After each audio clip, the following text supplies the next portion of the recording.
Pourquoi? Mais pourquoi Blizzard déteste les druides? Je ne comprends pas. Et effectivement, je vous avais fait une news là il y a 2 jours pour vous dire qu'un gros patch arrivait. Alors effectivement, c'est un gros patch, effectivement, il y a beaucoup de buffs, mais j'étais persuadé qu'ils allaient buffer le druide.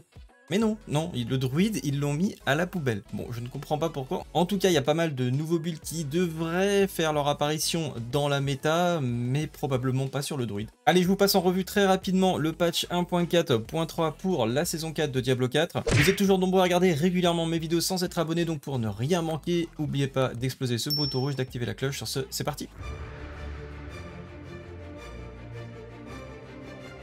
Alors pour commencer, on a des hops assez intéressants sur certains objets Uber uniques. Alors ils ont mis mythique unique item dans leur patch, je sais pas trop pourquoi, mais bon, c'est bien les Uber uniques dont il s'agit. On a déjà le visage d'Andariel qui est buffé avec des dégâts de poison qui sont clairement augmentés. Et pour ceux qui avaient suivi ma chaîne, j'avais fait une vidéo sur le voleur poison rafale, donc mêlé corps à corps, qui tourne principalement autour du village d'Andariel. Et la base des dégâts, c'est vraiment le visage d'Andariel. Et bien pour le coup, ce build va complètement bénéficier de ce patch et devrait pouvoir push beaucoup plus loin. Les dégâts de la condamneuse sont également augmentés. Bon, ça, je pense que ça changera pas grand chose. C'est surtout les points de vie en général qui intéressent sur cet item. Il y a un très bon buff sur l'anneau du ciel sans étoile également, avec un bon boost de dégâts. Et la puissance de Tyrell qui était déjà au cœur de nombreux builds, donc qui est déjà un très bon item, qui prend 100% de dégâts en plus sur son barrage divin, donc son proc dégâts. Et le barbare, eh bien honnêtement, le barbare, il prend que des buffs monstrueux. Le tourbillon qui prend des buffs dans tous les sens. On a un buff sur l'appel des anciens, la frénésie, l'écorchement. Alors ça, c'est ouf parce que on avait encore une fois fait le build. Là, je vous ai fait le build barbare rupture V2. Et là, en fait, il y a énormément de buffs qui sont assez insane autour de l'écorchement, qui vont exploser ce build qui est déjà extrêmement fort, un des plus forts de la méta, peut-être le deuxième actuellement, derrière peut-être la sorcière qui va également bénéficier énormément de ce patch là. Mais là le guerrier bleed eh bien va encore monter en puissance et les buffs sont vraiment insane. On a même un buff quality de life sur l'écorchement renforcé avec la durée de vulnérabilité qui passe à 5 secondes, donc qui ne sera plus de temps pour faire des dégâts plutôt que rafraîchir forcément le debuff. Donc vraiment appréciable à ce niveau-là. On a également un petit buff au niveau du passif robustesse. Autre buff majeur, je vais essayer de vraiment vous parler de ce qui est les plus gros changements, parce que sinon la vidéo risque d'être un petit peu longue. Je vous laisserai prendre connaissance évidemment du patch note que vous trouverez en description, que j'ai traduit en français hier soir. Un des plus gros buffs au niveau des aspects, c'est l'aspect de tourbillon de poussière chez le barbare. 100% de dégâts en plus sur le tourbillon, c'est pareil.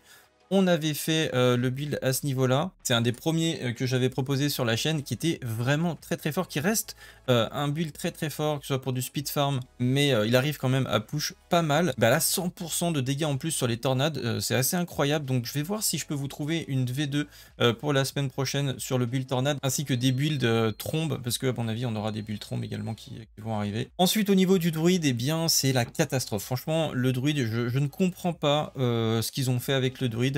Il y a des buffs qui ne servent à rien, mais vraiment à rien.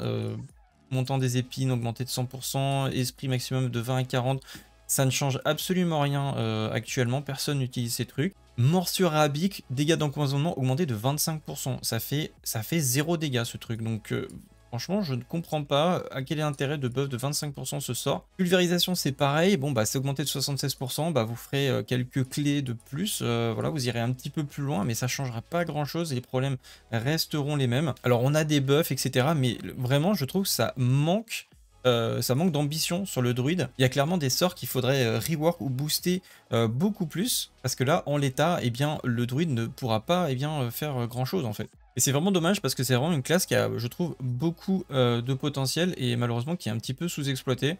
Donc je vous laisserai pour prendre connaissance des différents buffs, mais voilà, globalement, ça changera pas grand-chose à la vie du druide, malheureusement. Pour les nécromanciens, on a un buff assez global du Book of the Dead. Alors je ne sais pas s'ils ont corrigé le bug, vous savez, de la dernière ligne qui fait qu'on avait toujours le bonus sur les CD qui se régénèrent en permanence. Bon, je pense que ça sera corrigé sur ce patch, on verra bien. Mais globalement, vous avez un buff assez global du livre des morts. Pour les voleurs, on a également de très bons buffs, parce que l'âme sournoise a été augmentée à peu près de 20%. Allez, comme au retour, donc Twisting Blade rafale également, les dégâts sont augmentés de 25%. Encore une fois, ça buff le build poison rafale qu'on a vu juste avant. Donc c'est également une très bonne chose pour les voleurs. On a une augmentation aussi de la réduction des dégâts via robuste. Donc ça c'est aussi plutôt pas mal parce que le voleur est assez fragile quand même dans les hautes clés. Également augmentation de la survie via obscurité réparatrice. Et également 4 glyphes qui sont buffés dans le parangon voleur. L'aspect dense des lames est buffé, augmentation des dégâts, aspect d'initiative est également buffé avec moins d'énergie requise et 50% de dégâts en plus sur les dégâts des grenades et aspect de surprise, et bien 200% de dégâts en plus sur les grenades, ainsi qu'un changement de mécanique qui va faire que quand vous utilisez pas de l'ombre, et bien les grenades tombent désormais à l'endroit où le joueur se téléporte plutôt qu'à l'endroit d'où il s'est téléporté, donc ça pourrait ouvrir la voie à de nouveaux builds. Pareil, l'aspect de crapule, dégâts des grenades augmentés de 50%. Également, l'aspect de pluie de flèches a été buffé. Pour les objets uniques, des yeux dans la nuit, on a un buff du piège mortel. Et la cavalière de sabotage, on a des dégâts des grenades sont encore augmentés. Donc je pense qu'il va y avoir quelque chose à jouer autour des grenades. Là. Il y a tellement de buffs autour de ce sort. Pour la sorcière, globalement, on a des buffs un petit peu partout.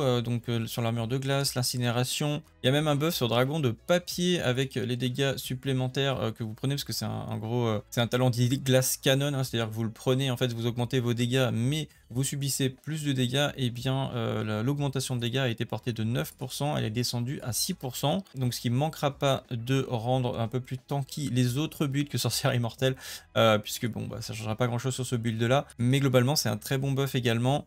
On a un petit buff également sur la chaîne d'éclairs. C'est vrai que ça fait un petit moment que j'essaie de faire un build chaîne d'éclairs, mais du coup je pense pas que ce soit suffisant. On aura juste un rebond supplémentaire. Un des plus gros bonus dont va bénéficier la sorcière, c'est celui de Fracas. Puisque Fracas, qui est déjà au cœur de la mécanique du build sorcière immortelle. Pour rappel, sorcière immortelle, c'est ce build là, hein, qui n'est pas forcément le build le plus facile à faire, mais qui actuellement domine la méta. Donc c'est Mekuna d'ailleurs qui est... Au moment où j'avais fait la vidéo, il était en 139, là je crois qu'il a dépassé 150, donc c'est vraiment un build assez monstrueux.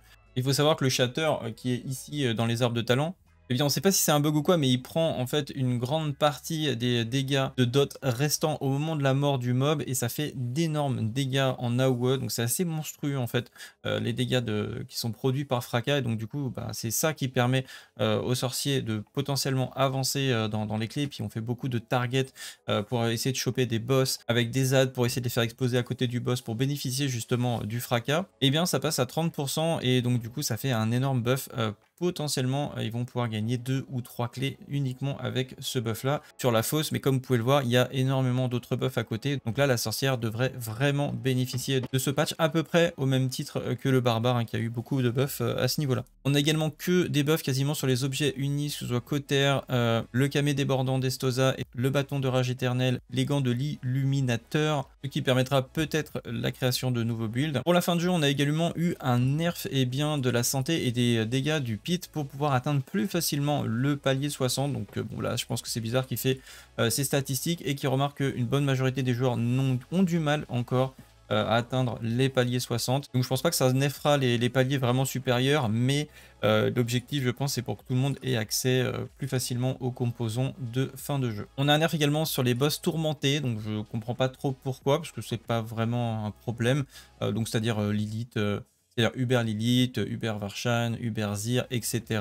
Donc bon, pourquoi pas. De toute façon, il se faisait déjà one-shot par les joueurs qui étaient bien équipés. On a la petite ligne d'un bug fixe sur le rocher du druide. Hein. Bon, ça on a l'habitude, à chaque patch, il y a un correctif sur ce sort. Et encore une fois, un correctif sur tir rapide qui buguait a priori encore une fois. Bref, comme je vous le disais au début, eh bien c'est un buff généralisé. Je pense qu'il y aura des nouveaux builds qui vont apparaître sur cette saison. Pour moi, ça reste quand même assez positif. Même si je regrette toujours bien, le fait que Blizzard ne prenne pas en compte les druides et ne leur offre pas un ou deux builds viables en plus de Windshear, hein, qui est un des seuls builds viables actuellement et qui n'est pas forcément le plus intéressant des builds druides que j'ai pu voir. Bon, après le patch sort lundi, peut-être qu'ils vont écouter ce qu'ont à dire les joueurs et qu'il y aura des correctifs d'ici là, même si j'y crois pas trop. Bref, que pensez-vous de ce patch? Est-ce que vous pensez que j'ai tort, que les druides ont eu assez de buffs, ou au contraire est-ce qu'ils méritent encore des améliorations? Est-ce que vous aimeriez voir d'autres corrections apportées dans le jeu? Dites-le moi en commentaire. Pour ma part, on se retrouve dans la prochaine vidéo. Salut à tous, c'est le Guild, ciao, bye. Je pense que le PDG de Blizzard s'est fait mordre par un ours pour détester à ce point les druides. C'est presque une farce. Depuis la sortie de Diablo 4, ils sont rejetés. Les pauvres druides en sanctuaire sont oubliés. Les druides ont la classe, mais Blizzard les ignore. Donnez-leur un peu d'espoir, et pas juste du folklore, des compétences qui brillent. Pas juste pour sentir bon, faites-leur une place dans ce monde de démons.